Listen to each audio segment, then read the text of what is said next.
Assalamualaikum warahmatullahi wabarakatuh. Selamat sore. Perkenalkan, saya Muhammad Raffi Adli dengan rekan saya, Diandra Muhammad Lutfi. Kali ini kami akan mempresentasikan tugas penggunaan Pentaho. Boleh di next? Nah, di sini untuk penjelasan tugasnya. Pada tugas ini, kelompok kami diharapkan untuk bisa menggunakan tools Pentaho dalam melakukan integrasi data dari berbagai sumber data dari sebuah unit kemahasiswaan dan menganalisis hasil data dalam bentuk dashboard statistik. Boleh di next?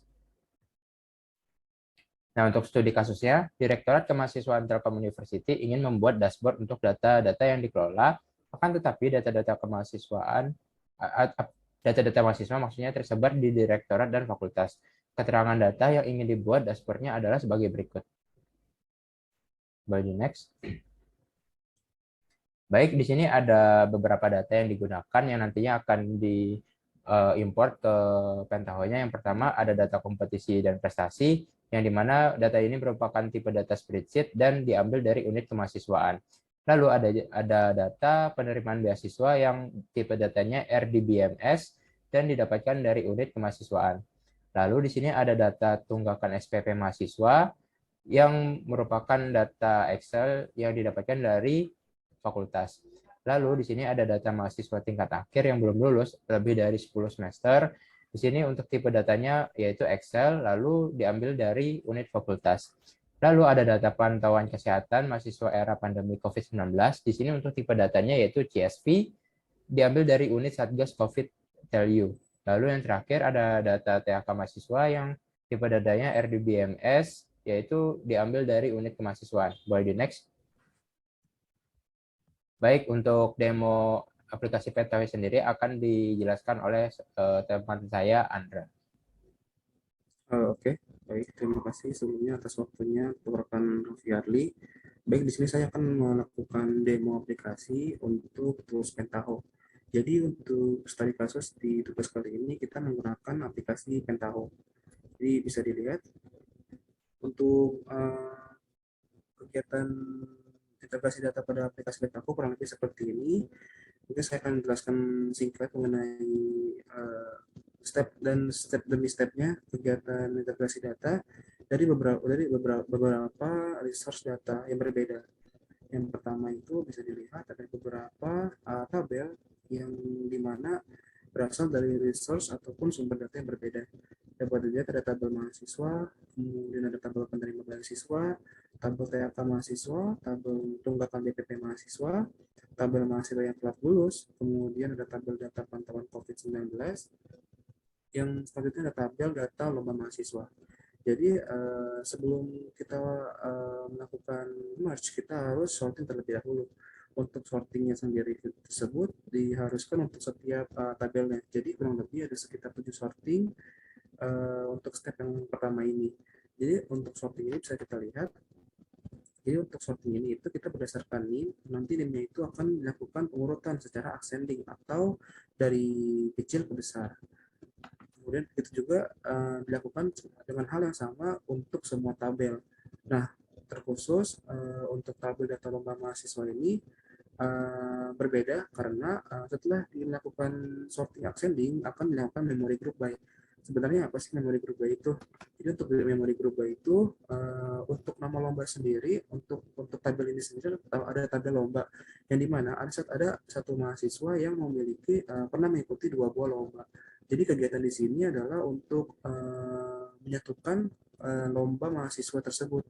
Jadi bisa dilakukan dihubungkan ataupun disatukan dengan menggunakan koma, ataupun bisa dilihat untuk nama lombanya, name lomba, subjek nama lomba, dan juga untuk tipenya itu tipe merge memory groupnya itu adalah concatenate strings separated with by koma. Jadi untuk melakukan atau menyatukan dua buah field lomba ke dalam satu dengan dipisahkan menggunakan koma. Jadi selanjutnya sudah lanjutkan untuk melakukan aksen terlebih dahulu, dan juga setelah di memory group by untuk tabel data lomba mahasiswa diharuskan untuk sorting aksen lagi karena untuk meminimalisir terjadinya error. Karena untuk urutannya sendiri itu harus sama, itu adalah ascending. Ya, setelah berhasil untuk di sorting, kemudian akan masuk ke multi-way merge join. Nah, pada multi-way merge join ini kita akan melakukan merge join dengan join type-nya itu call outer. Jadi untuk join keys-nya itu berdasarkan dengan name ataupun foreign key dari masing-masing tabel. Nah, dari info step-nya itu dari bagian sorting ascending 1 sampai 8. Jadi setelah kita berhasil untuk melakukan join dengan tipe join full outer, akan dilakukan select values. Nah, di select values ini kita akan mengubah nih yang tadinya tipe datanya integer menjadi sebuah string. Nah, untuk integer sendirinya itu ada field name-nya, ada SKS yang lulus, kemudian ada semester.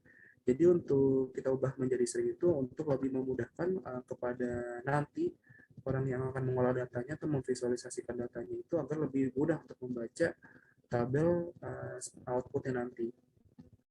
Jadi untuk selanjutnya ini ada if field value is null. Jadi untuk nanti untuk data yang null itu akan dimasukkan atau di replace value-nya dengan menggunakan value yang berbeda seperti ini.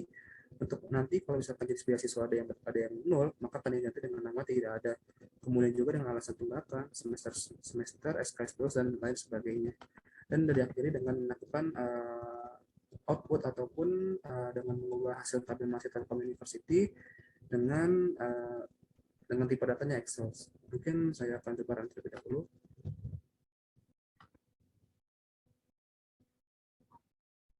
Oke, untuk filenya sudah berhasil, sudah hijau.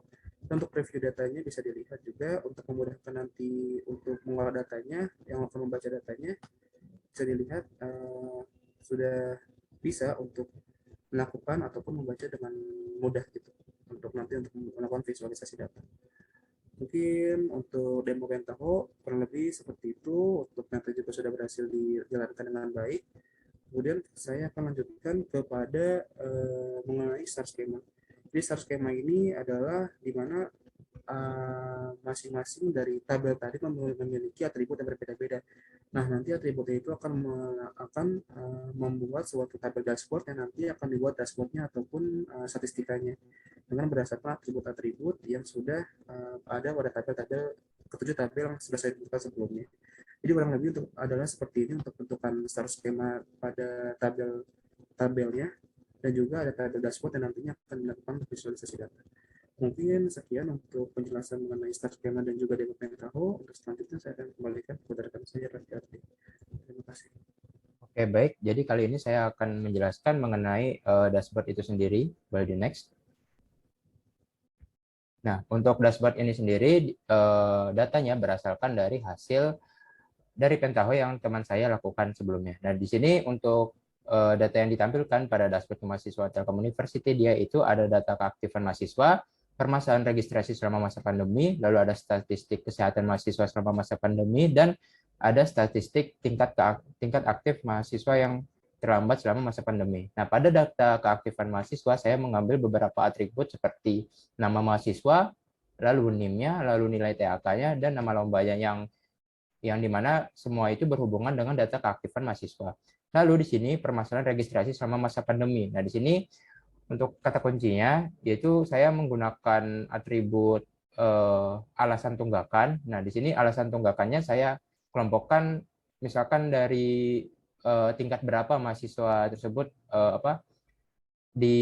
pada mahasiswa tingkat berapa saja yang mengalami permasalahan pada registrasinya. Misalkan di sini di permasalahan PHK, nah di sini untuk bar yang berwarna hijau itu tidak diketahui atau nilainya 0. Namun di sini ada bar yang berwarna biru, itu artinya mahasiswa tersebut yang mengalami tunggakan merupakan mahasiswa semester 12. Nah, lalu di sini ada statistik kesehatan mahasiswa selama masa pandemi. Nah, di sini untuk atribut yang saya gunakan yaitu zona tinggal mahasiswa dan keterangan sehat dari mahasiswa itu sendiri. Nah, di sini untuk keterangan sehatnya ada sehat dan sakit. Nah, untuk sehat sendiri, dia mempunyai 19 orang mahasiswa yang sehat dan tinggal di zona hijau, lalu ada 14 orang yang sehat tinggal di zona merah, lalu ada 9 orang mahasiswa yang sehat tinggal di zona hitam, lalu ada 13 mahasiswa yang tinggal di zona orange. Nah, sama hal sepertinya apabila membaca data mahasiswa yang sakit, misalkan di sini untuk mahasiswa yang tinggal di zona hijau itu ada 10 orang yang sakit dan sebagainya. Nah, lalu di sini untuk statistik tingkat aktif mahasiswa yang terlambat selama masa pandemi di sini berdasarkan datanya, di sini datanya menunjukkan bahwa mahasiswa itu di sini dia minimal di semester 10. Nah, lalu di sini bisa dilihat bahwa pada barat pertama itu 128 menunjukkan jumlah TAK dari mahasiswa itu sendiri, lalu di sini warna orange menunjukkan dia itu berada di semester 14. Nah, di sini bisa dilihat juga di bar sebelahnya warna biru dia merupakan mahasiswa semester 12 dengan jumlah TAK 134. Oke, mungkin untuk penjelasan dashboard dari saya itu saja. Mungkin untuk slide selanjutnya bisa dijelaskan oleh teman saya, Andra.